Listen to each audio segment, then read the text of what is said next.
Dear students, आप सभी का क्लास 4 की साइंस की क्लास में स्वागत है। पिछली कक्षा में हम लोगों ने जो पढ़ा था आज उसके आगे से पढ़ेंगे। 5 नंबर हो चुके थे, आज हम नंबर 6 पढ़ेंगे। 6 नंबर है फर्नीचर, कागज व रबड़। 6 नंबर क्या है? फर्नीचर, कागज व रबड़। लिखा है, हम अपने घर की सजावट के लिए फर्नीचर बनवाते हैं। हम अपने घर की सजावट के लिए फर्नीचर बनवाते हैं। ये फर्नीचर जैसे कुर्सी, मेज, दरवाजे, खिड़कियाँ इत्यादि लकड़ी से ही बनते हैं। जो हम अपने घर के फर्नीचर बनवाते हैं वो किससे बने होते हैं? लकड़ी से। लकड़ी हमें पेड़ों से मिलती है। और लकड़ी हमें कहाँ से मिलती है? पेड़ों से। शीशम, सागौन, साल इत्यादि पेड़ हमें लकड़ी देते हैं। शीशम, सागौन व साल की लकड़ी अत्यंत कठोर व मजबूत होती है। भूकंप संभावित क्षेत्रों में लकड़ी के मकान बनाए जाते हैं। जहाँ पे ज़्यादातर भूकंप आते हैं वहाँ के मकान किसके बने होते हैं? लकड़ी के। कुछ नरम लकड़ी के वृक्षों जैसे यूकेलिप्टिस, बांस इत्यादि की लकड़ी से भी कागज बनाया जाता है। कागज किससे बनाया जाता है? नरम लकड़ी के वृक्षों से, जैसे यूकेलिप्टिस, बांस आदि। ईंधन के रूप में भी पौधों की लकड़ी का उपयोग किया जाता है। कुछ पौधों जैसे बबूल से हमें गोंद मिलती है, जो पदार्थों को चिपकाने वाला पदार्थ है। बबूल से हमें क्या मिलता है? गोंद, और इससे हम पदार्थों को चिपकाते हैं। मोटरसाइकिल, कार इत्यादि वाहनों के टायर बनाने के लिए रबड़ भी हमें पौधों से मिलती है। जो मोटरसाइकिल और कार और भी जो वाहन है उनमें जो टायर लगे होते हैं वो सब काहे के बने होते हैं? रबड़ से। और वो रबड़ हमें कहाँ से मिलती है? पौधों से।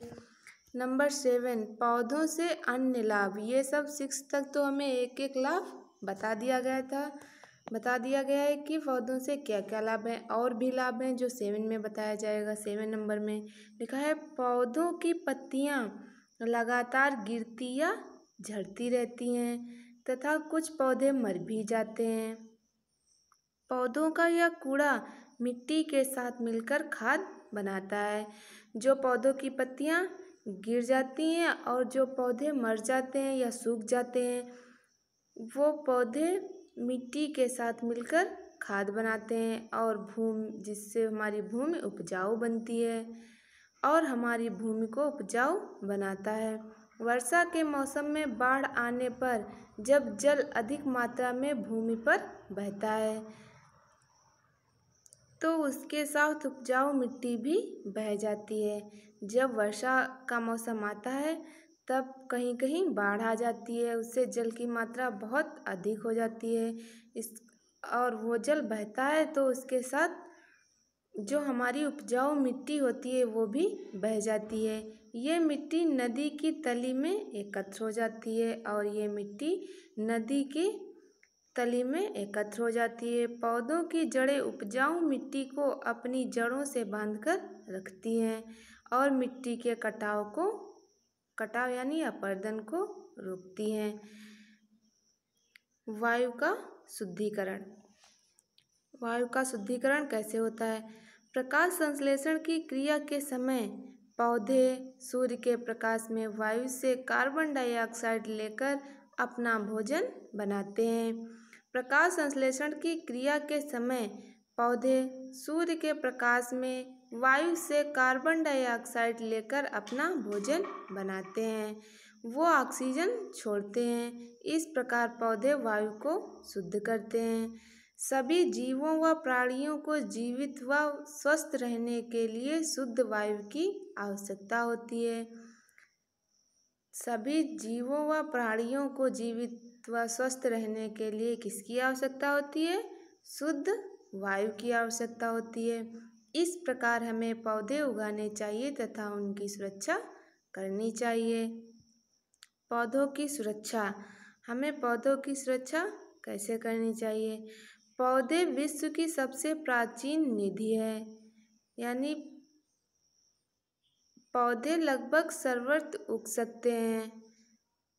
पौधे लगभग सभी जगह, सर्वत्र मतलब सभी जगह उग सकते हैं। पौधों से हमें प्राणवायु यानी ऑक्सीजन प्राप्त होती है।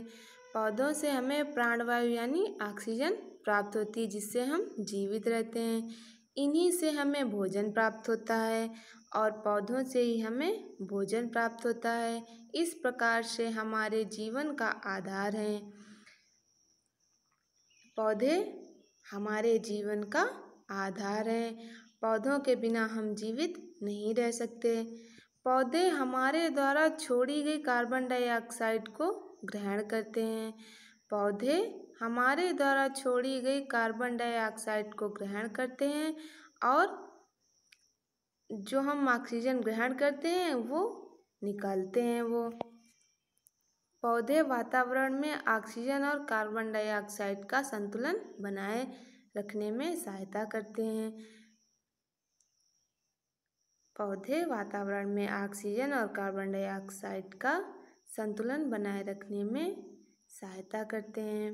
अब आप लोग इसका ध्यानपूर्वक अध्ययन करेंगे। आज की क्लास में बस इतना ही। Thank you class.